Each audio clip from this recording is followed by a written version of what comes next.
people want to know the meaning of life. Do you want to know too? It's simple. Living in fear. Fear controls human intentions and actions. Different fears can either push you to a right decision or to a fatal one. Some of them are so minor that a person doesn't notice them. And some of them are so perverted that they seem to be wishes. But there is a single basic fear behind them all. Formless, uncontrollable, hiding the unknown.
Something happened to me while I was listening to that record.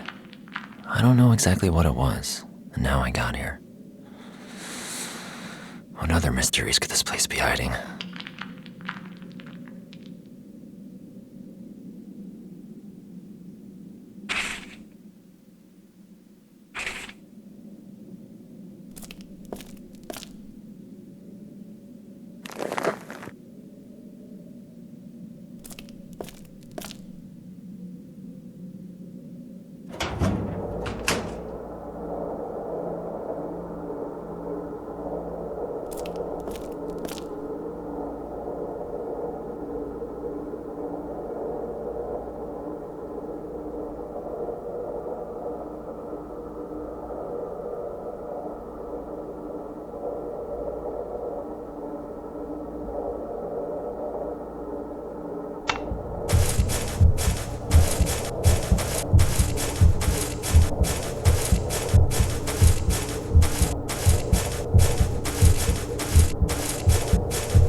Thoughts are real, and you might say material.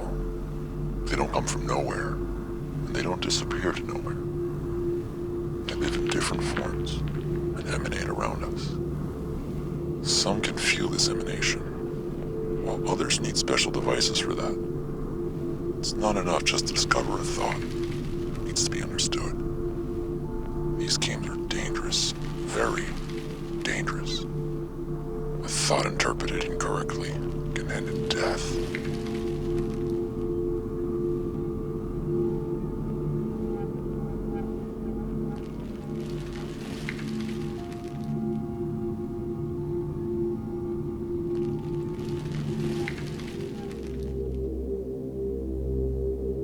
Looks like a mercury spill. It's too dangerous to enter without protection.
thought interpreted incorrectly results in death.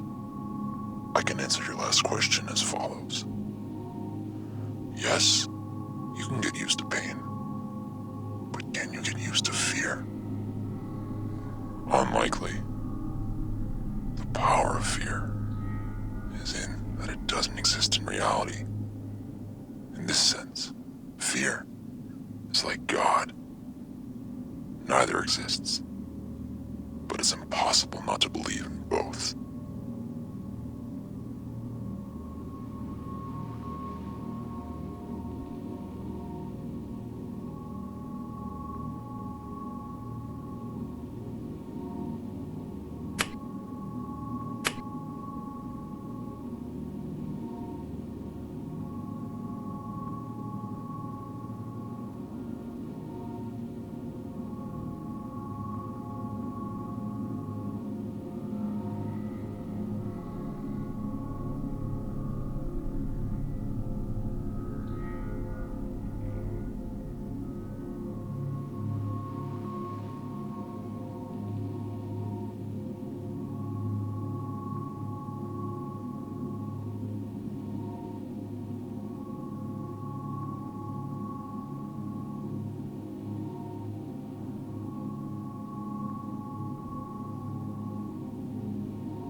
Looks like a mercury spill.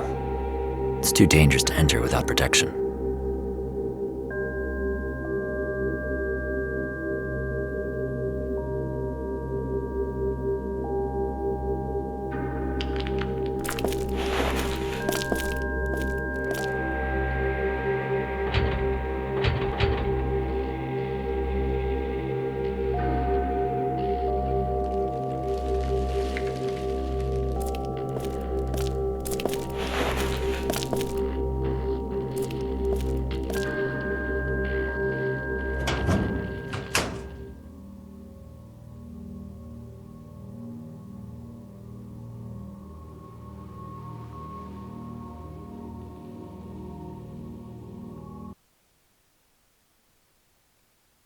Like these are mostly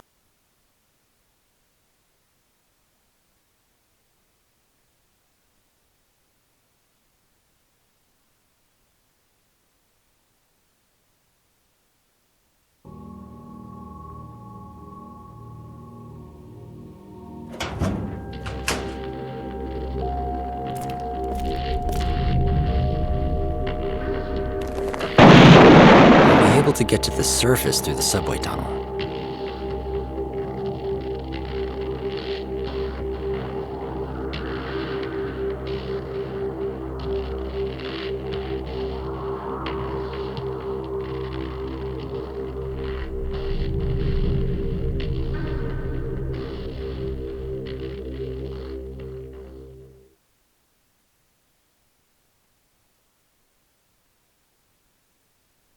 I ran down the subway tunnel until I saw a station. Without attracting anyone's attention, I managed to get out to the surface, where the bright sunlight half blinded me. There was pandemonium in the square, people shouting, cars honking, voices resounding from loudspeakers. Mourning ribbons and portraits of the leader were everywhere. Then I realized Stalin had died. Squeezing my way through the crowd, I barely managed to get home. I came to work the next day. Everything there was just as it was before, and my life gradually returned to the way things were. I worked until I was promoted to chief engineer, and later, in the late 60s, I became the department head. I had a son and a daughter. I lived an interesting and happy life. My children were growing up before my eyes. I saw the first man go to space, and I rejoiced together with all the Soviet people. And in 1986, when Cuba became part of the USSR, my grandson was born, and I became a grandfather. And now I recall the words my grandfather once said to me: live your life so that later, people will remember you with a kind word.